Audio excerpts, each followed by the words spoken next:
Pardon the eruption, but I'm Pablo Torre, and there is no one else I'd rather host this show with than you, Tony. I'm Frank Isola. Tony abandoned you. Deal with it, kid.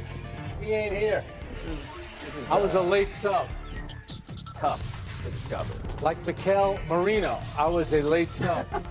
Hopefully I'll come on and score. Like he did.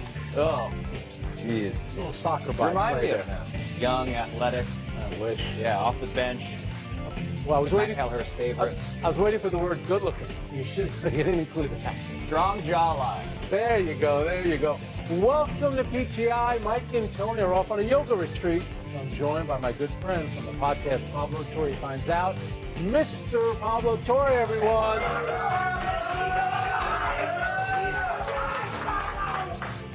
They must be Belgian fans.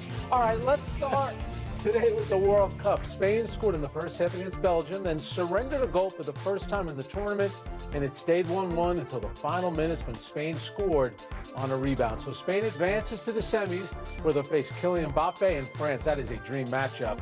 And we've got Erling Haaland, Harry Kane, and Lionel Messi all on the field tomorrow. So Pablo, where do you want to start? I want to start with the fact that this tournament field is the biggest there's ever been, right? 48 teams, and yet at the very end, it's as if this was exactly how you wanted it to go. Yeah. You have, by the way, in Belgium, I wonder if Christian Pulisic just feels a little bit better about any of this, because look at what Belgium just did to Spain, right? Took them to the wire. America, hey, maybe straighten up your spine just a little bit. But to me, I'm looking at England, I'm looking at Norway.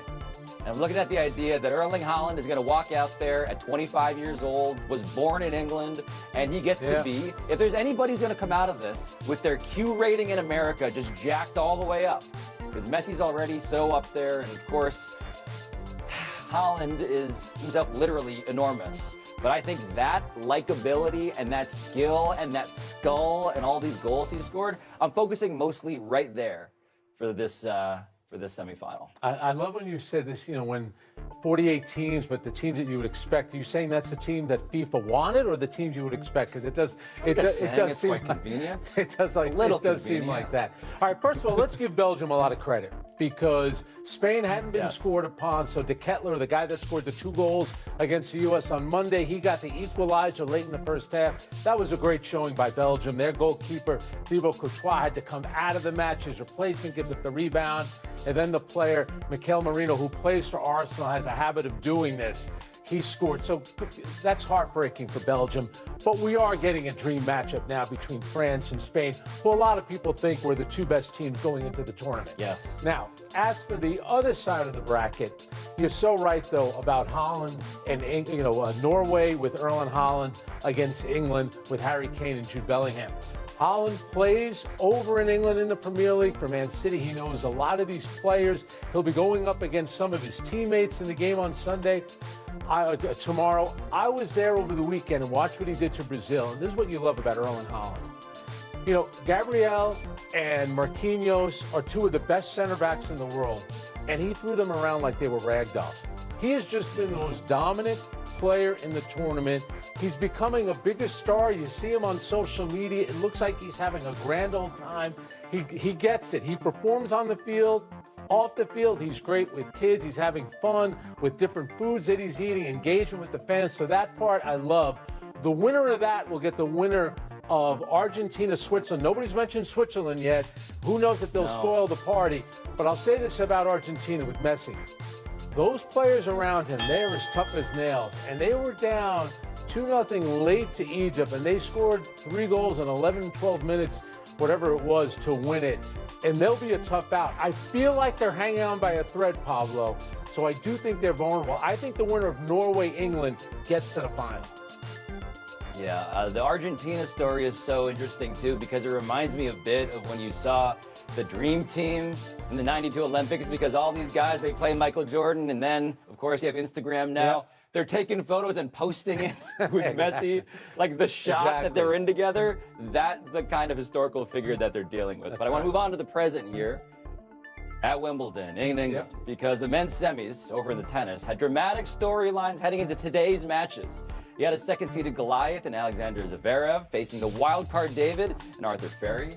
And you had top-ranked and defending champ Jannik Sinner facing a man 15 years his senior, the 7-time champ Novak Djokovic.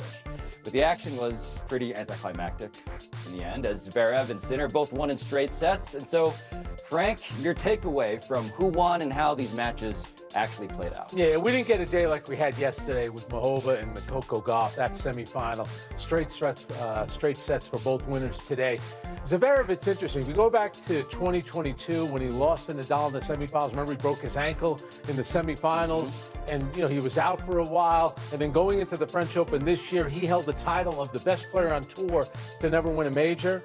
Well, he wins the French. Now he's one match away from winning Wimbledon as well. And we haven't seen a German win it. Boris Becker, I think, won it 3 times in the 80s. Then Michael Stich, who I used to love when Bud Collins would call him a Stich figure because of his long, lean frame. But Novak Djokovic against Sinner. Sinner, since falling behind 2-1 in the first round, has won 17 straight sets, so he's been dominant. But I'll say this about Novak Djokovic.